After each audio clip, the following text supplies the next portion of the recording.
What's up, my millionaires in training? Welcome back to another episode of the Do.Different.Better Show, where we talk about wealth wisdom and money moves, making finance simple for everyday people. I'm your host, Elaine Rasmussen, CEO and founder of Social Impact Now and Connect Up Institute, and managing director of the Integrated Capital Fund. So great to be back with you. I am here to give you real talk, no fluff, so you can start making your money work smarter and not harder. So welcome back to the show. Today's episode is all for my side hustlers out there. This is probably going to be my favorite episode, and this episode is going to be airing on my birthday, so super excited.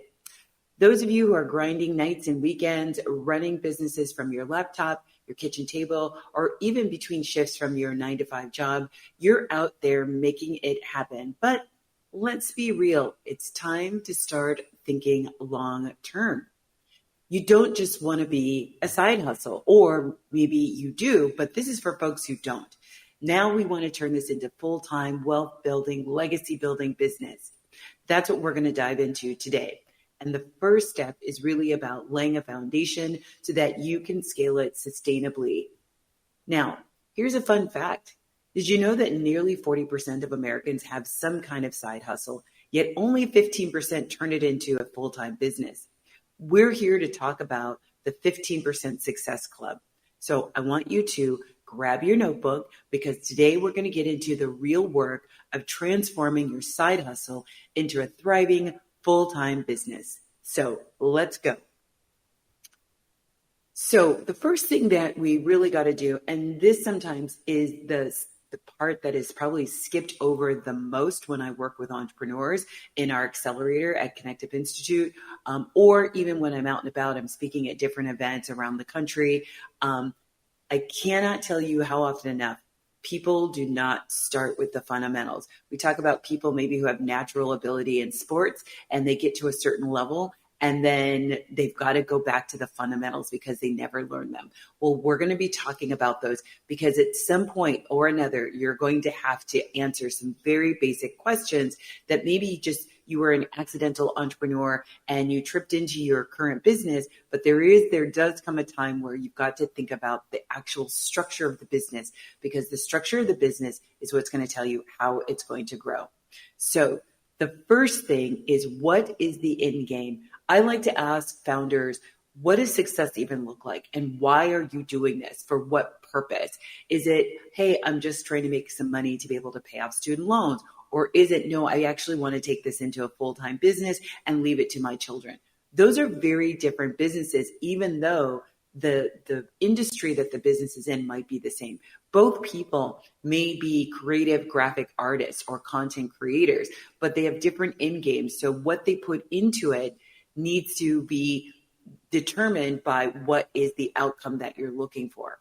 If you are looking to scale your business, you need to be clear about the business model that supports your long-term goals, whether that's, hey, I want to be a digital nomad and live in a different country every month, or maybe it's, I want to be able to take 3 months off throughout the year. Well, we can build a business around that, but we've got to be clear about what that is from the very start. Now we need to really think about, what type of business are we building? Your side hustle most likely falls into one of three categories: freelancing or consulting, if you're a service provider, whether that's graphic design or coaching or social media management, copywriting or website development. Your income is based on you selling your time and expertise, of which you have a finite amount of, right? There's only so many hours in the day that you can sell. Number 2, product-based businesses.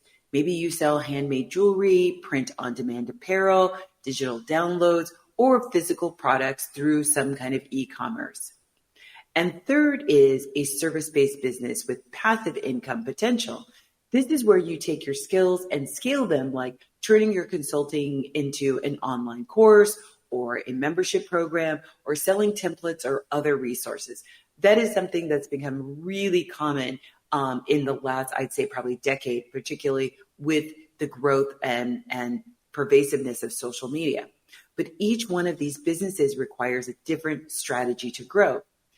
Freelancers might scale by hiring, while product-based businesses might focus on automation and fulfillment strategies. Next, we need to be thinking about your business structure and what does that look like. Now, let's talk about the legal and tax benefits.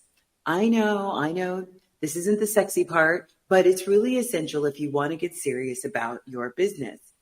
Here are the three main options. One is a sole proprietorship. This is the easiest and the cheapest to set up. So what are some of the downsides?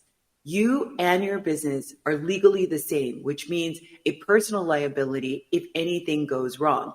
If you are operating at your home, you have employees at your home, or you have something delivered, and somebody, let's say, I live in the Midwest, and my walk is icy. If somebody slips and falls, I am responsible, just as if my business were at a commercial business site, right? So I can be sued personally if somebody gets hurt or if something gets damaged, or let's say a customer wants to sue me, they're going to sue me personally, right? Which means if I lose, I could lose my personal assets like my home, my car, or any other personal assets that I may have. The next tax structure or business structure is an LLC. You may have heard those letters bandied about. They mean limited liability company. And you can have, in Minnesota, we can have a limited liability corporation. But the crux of this is it gives your personal assets some protection while keeping things simple tax-wise. It's a great option for most small businesses looking to separate their personal and their business finances, but also it gives you that extra layer of protection from not fully 100% protected, but it does give you some layer of protection. If somebody sues you, they're going to sue the company, and there is what's recognized in the courts is there's some protection to your personal assets because this is a business. Then finally, there is S-Corp, a tax election. It is not a separate business type, but this helps you reduce your self-employment taxes once you hit $50,000 in profit. So sometimes you may have heard, hey, my accountant said it's time for me to go from an LLC to an S-Corp. It's probably because you've hit that $50,000 or you're on track to hit that $50,000 in revenue, which means you are going to be taxed at a different bracket as a corporation than if you were taking it as personal income. Now, here's something you need to understand. That money now isn't money for you to go ahead and spend. That could trip an audit. So what you want to do is what you might want to roll a lot of the business expenses like your car, maybe if you have an office space, all of those expenses will be paid out of the business, which also then lessens your tax burden personally from any salary that you may draw or otherwise for the company because you're making those business expenses. So here's a pro tip, a sole proprietor. I highly recommend transitioning to an LLC as soon as you make a consistent income. It protects you legally and opens up more business credit options, okay? So here's what I want you to do if you haven't already. I want you to decide on your business structure. So we're talking about, when I talk about business structure, I'm talking about your tax entity structure. These are all tax entity structures. You may have heard of maybe some other things such as like, well, Elaine, there's benefit corporations or B certification, B Corps, right? Those are not necessarily tax structures. A B Corp, if your state allows for what's called a benefit corporation, that is something that is another name for an S-Corp. And what the only difference between an S-Corp and a B Corp is that you are responsible and you are mission driven first before returns for your shareholders, right? As an S-Corp, your primary goal and your primary concern is shareholders, and that is you, right? So, but as you may take on investors later on in your business growth and development, you have a responsibility to maximize profit to your shareholders. Whereas in a B Corp, you are, while you are responsible for returns to your shareholders, you are mission first, right? So there's things like Ben and Jerry's. they're a benefit corporation. Minnesota, Vermont, they both have those as an option within the C-Corp structure, tax structure, but they are taxed the same. A benefit corporation and a C-Corp or an S-Corp are taxed at the same rate. So once again, these are all tax structures, and we'll talk more about your business structure later. But a lot of these other things like social enterprise, mission-driven business, those are not entity structures. Those are just names like organic or 100% farm to, no pesticides. They're more of marketing nomenclature or names for people to kind of really understand what are the priorities in the business. But the first thing that you got to do, even if you've already filed your sole proprietorship or you filed your LLC, I'm hoping this conversation is going to give you a little bit more insight on thinking about and making a determination as to what is the business structure you need. Maybe at the top of this, at listening to this episode, you're like, oh, I'm a sole proprietor, but I think I want that extra protection and I'm going to file for an LLC. Typically, some states have a different price. When you go and register your business with your state, they will have a different price for a solopreneur than they do for an LLC. Or you may not have registered at all. That is very common with solo entrepreneurs or sole proprietors. They rarely. They may not have filed.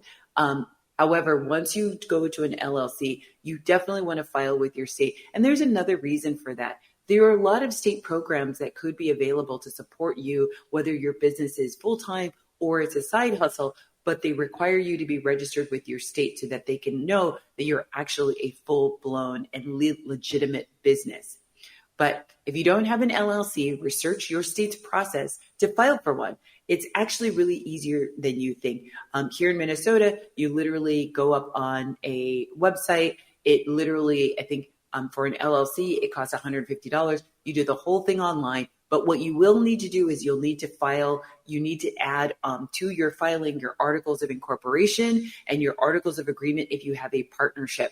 There are some templates that are out there. I think some of the states may even offer a template that you can use. You fill in your personal, your discrete information, you save that as a PDF, and you upload it with your registered filing, right?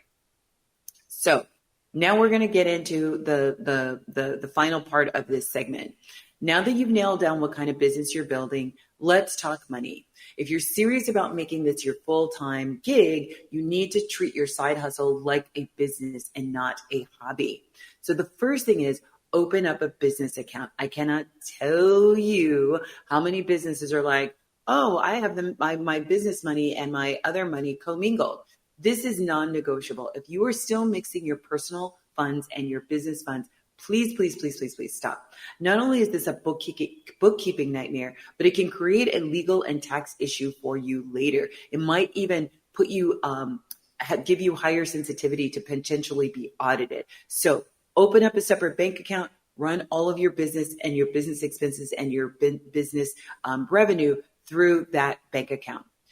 Why? Because you want to keep your business and your personal expenses separate. This makes tax season super, super easy. So especially if you're looking at for your write-offs for your business. And it also helps you establish business credit so you can eventually secure funding later down the line as your business grows. So here's a pro tip. Open up a business checking account and a credit card if you're able, even if you're only making a few $100s a month. This will build some really good financial habits that will absolutely serve you in the long term. Step 2, start budgeting for your own growth. You cannot scale without reinvesting in the business. So every dollar should have a job, whether that's marketing, upgrading tools, hiring help, or increasing your inventory, or just once again, having a rainy day fund for the business. Some of you remember you weren't ready for COVID. Your small business wasn't ready for COVID. So having some money in reserve is also going to help you if there's another natural or man-made disaster. So here's one perspective of how you can think about allocating your revenue.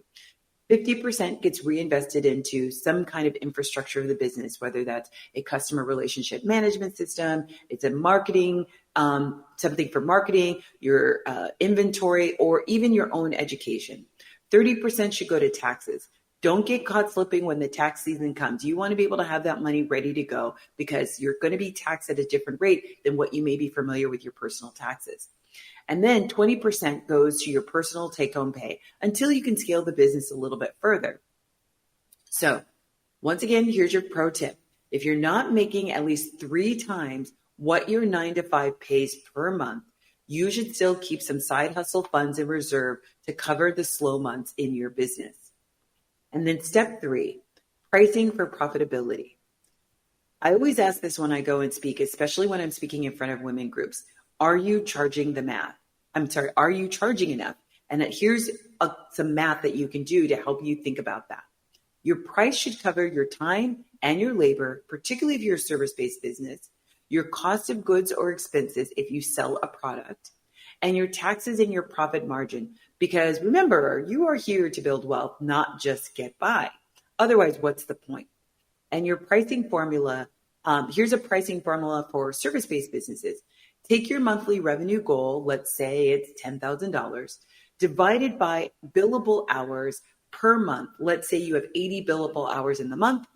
That gives you a minimum hourly rate of $125 per hour, right? Here's a pricing formula for product-based businesses. Take your cost per product, meaning the materials, the production, etc., multiply that by 3 to 5x to include your profit margin and reinvestment, right? Never compete on price alone. Compete on value, expertise, and branding, right? So making sure that just because don't just make a low price because you don't think that you're worthwhile. Your time has value. So make sure that you're charging for your value, right? So here's my action step to you. Run the numbers. If you haven't calculated your true pricing, set aside some time this week to do that. Okay. Now, my future side hustle millionaires, let's do a quick recap for you. All right. First thing, define your business model, whether it's freelance, product-based, or a scalable service. Next, choose your business tax structure, LLC, S-Corp, or sole proprietor. In some states, you may not have a choice, whether you're a sole proprietor or an LLC. Next, set up your business account that's separate from your personal finances. Then make a budget for reinvesting and ensure your pricing is covering your costs and your profit. So if you haven't already, set up your bank account this week, take 30 minutes to review your pricing and adjust it accordingly, and download my Side Hustle Success Kit for resources to help you get legit fast. So that's it for right now. Come back and join me in segment 2, where we're going to dive into marketing and scaling for your client base. Don't forget to subscribe and leave a review, and share this with another side hustler who needs to up their game. I will see you after the break.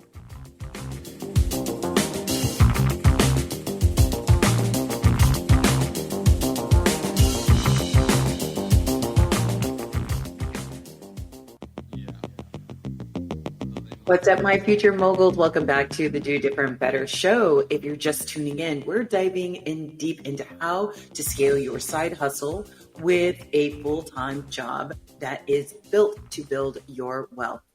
In the first segment, we covered how to set up your business, your side hustle legally, financially, and what would be the foundation for long-term growth. But now it's time to talk about getting paid. Because no matter how great your business is, if nobody knows about it, you don't have a business, you have a hobby. Here's a fun fact. Did you know that 42% of businesses fail because there's no market need for their product? That's why today we're going to get into how to market your business, attract the right customers, and set yourself up for long-term success. So let's get into it. Now, a lot of you, I'm sure, have talked about marketing and social media. We're going to get into some of that, right? But here's the number one mistake that I see new entrepreneurs make. They think, if I build it, they will come. I like this. Everybody else is going to like this. Listen, just because you have a great product or service doesn't mean that other people will automatically find you and buy it from you. And doesn't mean that they'll automatically like it just because you and your friends like it.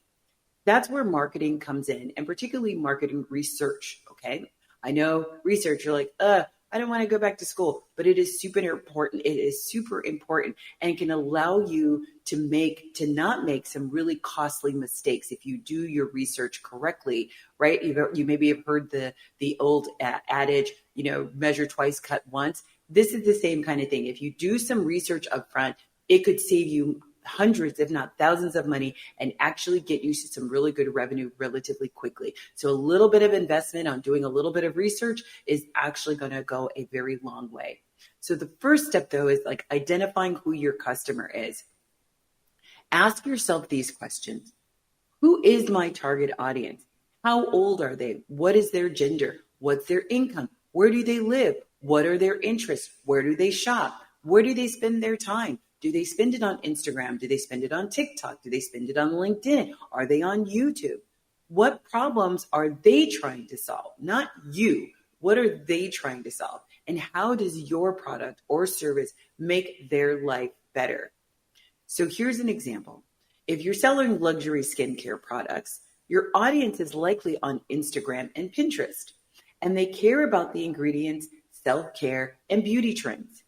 If you're a business consultant, your audience might be entrepreneurs on LinkedIn or YouTube looking for some very strategic advice. Step 2, build a strong online presence. Here's the deal. If you're not online, you do not exist, right? Having a website, at the very least, have a simple website or landing page about your services, some of the pricing and contact information at the very, very least.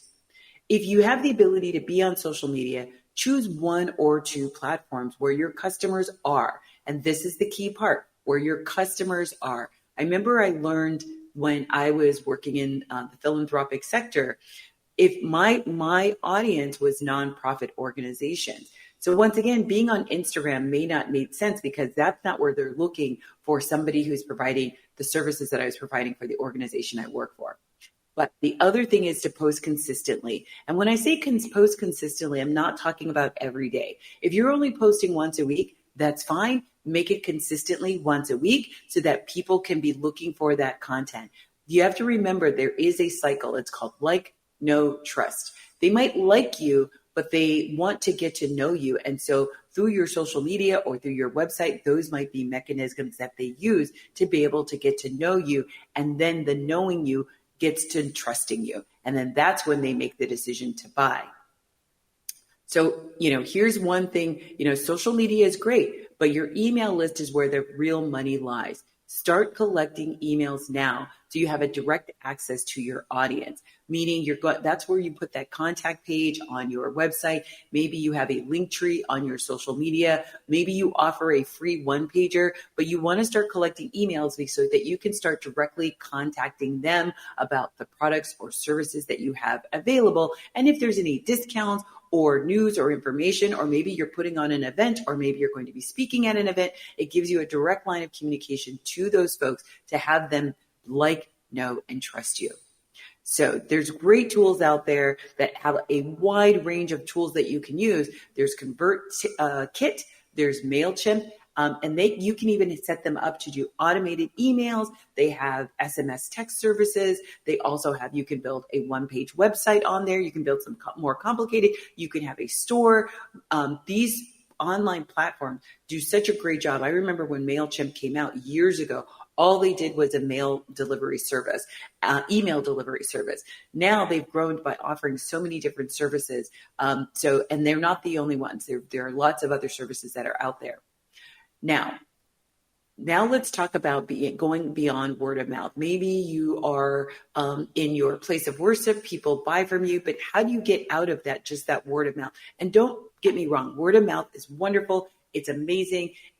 For me, for the first 5 years of my business, it was the primary source of business, but you can't rely on that alone. It eventually starts to run out. When you're starting out, most businesses rely on word of mouth, and that's great. But if you want to go full time, you need a system that brings in customers consistently. So, number 1, start to leverage content marketing. Content is king. You need to provide value before asking for the sale. And here's how it works. You can do short form video like TikTok, Instagram Reels, YouTube Shorts. Show the behind the scenes of you can show the behind the scenes of how the product is made. You can do product demos. You can have your customers do product demos. You can do customer testimonials, and you can even schedule that. You can say, hey, I'm going to bring in my customers for a half a day. I'm going to buy them lunch. I'm going to video a whole bunch of stuff that then becomes content that I can use throughout the rest of the year. So once again, you want to start to think about being strategic about this, especially if you have a full-time job. You have a very minimal amount of hours that you can dedicate to this. So work smarter and not harder. Providing educational content is also an amazing thing. It's what you already know. And some people might think, well, if I tell them how to do it, then no one will hire me. You'd be surprised. People might start off with wanting to think that they can do it themselves, but realize either one, they don't have the time, they don't have the expertise, or they don't have the will. And so it's going to be better and quicker for them to hire you than for them to do it themselves. So don't think just because you put your process out there. Now, if you have something proprietary that you do, I would not put that out on your educational content, but you can walk people through like, hey, this is 5 steps. If you follow these 5 steps, you're going to get a little bit further along. But if you'd like to go deeper, you can hire me, right? So that's one way that you can do that. But you want to teach your audience something either by LinkedIn or blogs or by YouTube. You want to teach your audience something valuable to position yourself as an authority on that particular thing, right? Next, you can leverage storytelling. So that's great with Instagram and X and podcasting. Share your personal journey and connect with your audience, kind of like I'm doing here. So for example, if you sell fitness coaching, post workout tips, success stories, meal prep hacks, or if you're a business coach, post case studies and quick business tips. Number 2, invest in paid advertising, but only when you're ready and you have the funds to do it. Once again, this is a science and you don't want to be throwing away money, good after bad, just because. You want to be thoughtful. And if the more clear you can be about who your customer is, and aligning your customer with your product or your service, then you can be able to choose how and where your ads are placed and make sure that they have the most bang for their buck or return on investment. So let's talk about, should you run them? Only if you have a proven offer that's already selling. So here's how you can start. There are Facebook and Instagram ads. These are great for e-commerce or service-based businesses and digital products. Then there's Google ads. These work well if people are actively searching for your service. Then there's TikTok and YouTube ads. These are great for just brand awareness and engagement. So here's my tip though. Start with a small daily budget. Maybe it's $5 a day or $10 a day to test different ads. You'll see in MailChimp, they'll even offer you what's called A/B testing, right? So you might test different things to be able to see which one of the ad creations that you've created actually work best, which one's getting you the most traction. But see what works best before you go and spend thousands of dollars. Really start small. And once again, I talked about in the first segment, building a budget. If your marketing budget is $100 for the month, right? So then you might want to go with $10 a day. 10 times 30 is $90. There's your advertising or marketing budget for the month, right? Then there's also number 3, you can think about partnerships and collaborations. One of the fastest ways to grow is by working with people who you already have an audience with or who already know you. I know for me, that has been a powerful resource. I've coupled my work onto somebody else, or I've offered it as an add-on to other partners that I've worked with, right? So I may not have all the things, but I will partner with a larger organization or with a larger organization who doesn't necessarily do what I do, or they don't have the capacity to do what I do. So I'm able to come in and partner with them to be able to provide my services to their client. It's great to collaborate with influencers within your industry or your niche. You can offer free products or services in exchange for a shout out. You can be a guest on podcasts, share your expertise with new audiences. You can maybe do affiliate marketing by rewarding people by bringing customers to you. We used to call that back in the day a spiff. So every time somebody would be referred to you, like let's say it's a photographer and a wedding cake person, they might give each other $50 every time somebody refers a customer to either one of them, right? So here's an example. If you sell natural hair products, team up with a popular natural hair YouTuber to feature your products. Okay. So now, if you really want freedom and you really want to grow and scale, you must build systems. And here are some ways to think about how to automate your business. Using scheduling and automation tools. There's some great time-saving tools like Calendly. This is how you can schedule your client calls automatically. There's a link on your website. Your clients can schedule their own time with you instead of you going back and forth with them. Like, are you available on Wednesday afternoon? I'm available on Tuesday morning. Are you available Thursday afternoon? Your Calendly should be set up for a time that you are going to take calls. So I used to do this where I would say Tuesday mornings and Thursday mornings from 8 o'clock to 10 o'clock is when I would schedule meeting new clients. Those are the only times. Now, if a client says, hey, none of these times work for me, then we might have to do the back and forth. But if I have 10 clients that use that calendar link and I have one client that I have to actually work to schedule in one of those off hours, think about how much time savings that would be if I instead had to schedule all 11 of those people. It's a really powerful tool. Then there's Zapier. This automate tasks between different apps. So let's say you want an email to go out every time somebody goes and gets onto your newsletter email list.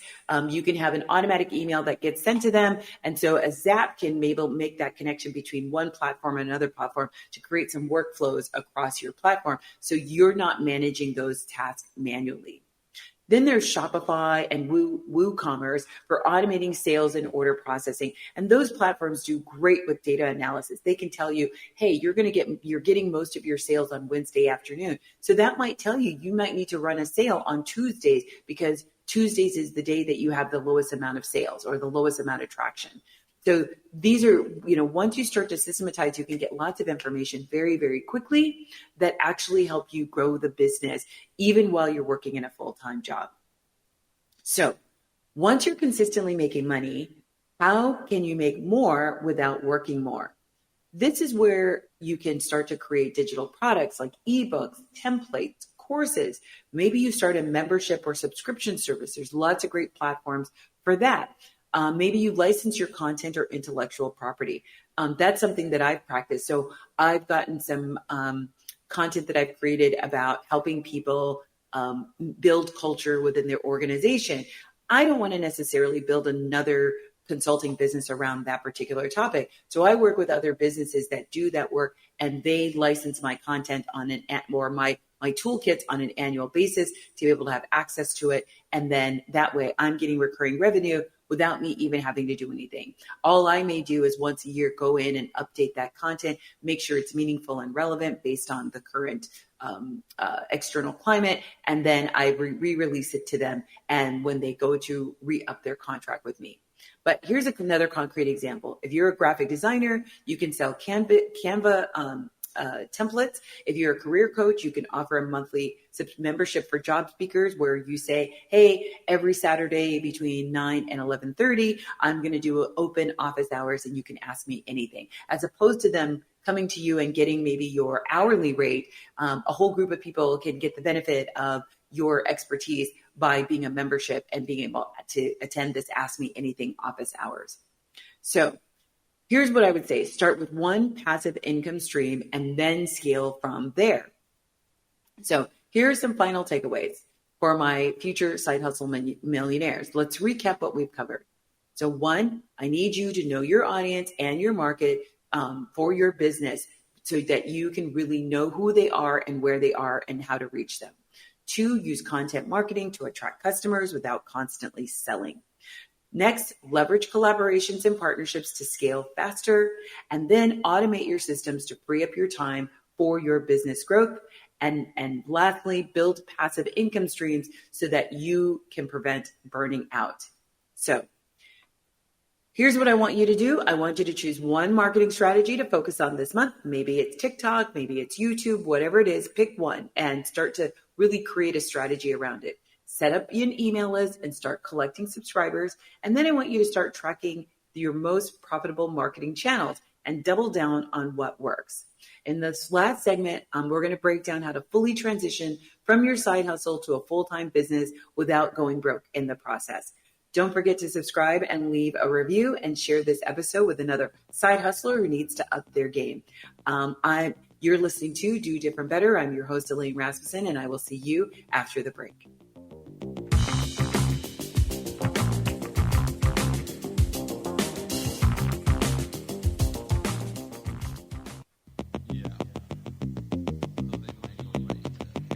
What's up, my wealth builders? Welcome back to the Do Different Better Show. If you've been rocking with us so far, you know we've been talking about how to scale your side hustle into a full-time grown-up business. In the first segment, we covered legal, financial, and the structural foundation of what you need. And in the second segment, we talked about how to get more customers, build your brand, and scale with automation. But now it is time to make the big leap. Drum roll. How do you know when it's time to quit your 9-to-5 job? How do you replace your income so you're not necessarily stressing about all your bills? And most importantly, how do you transition smoothly without going broke or regretting the decision? These are all really big and important questions. And so I'm going to get into those right now. So the first thing is figuring out, knowing when you're ready to quit your job. And believe me, you don't have to. I had a friend of mine, she's like, I have no interest in quitting my job, but I do want this business to grow. So that is a whole different question. And so the $1 million question is, when should I leave my 9-to-5 and go all in on my business if that's what you decide to do?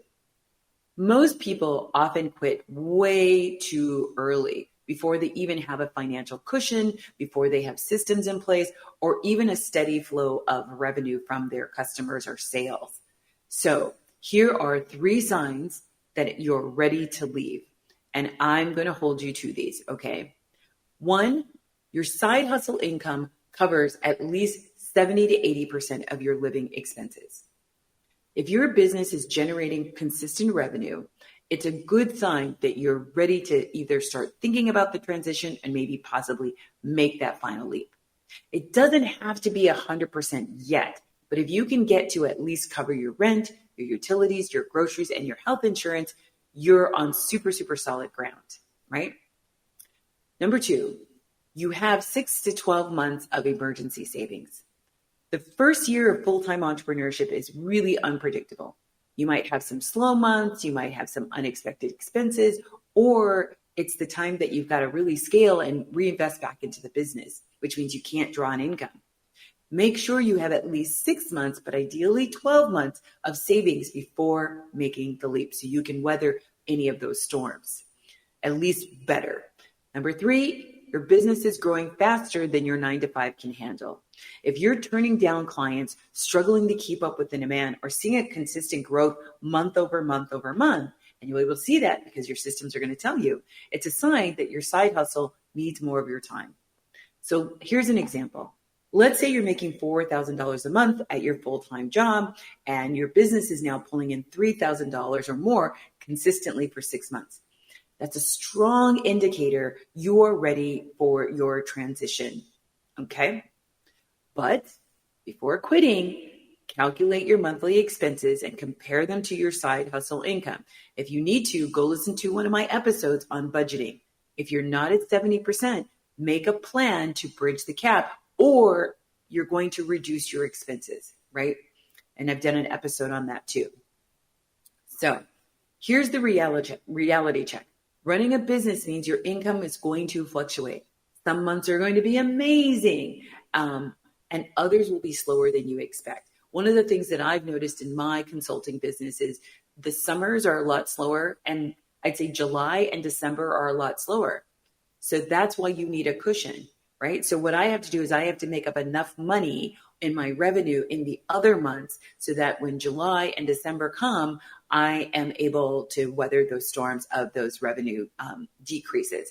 One of the things that I've done is, well, clearly that's when people are taking their holiday vacations or their summer vacations. So you know what I do?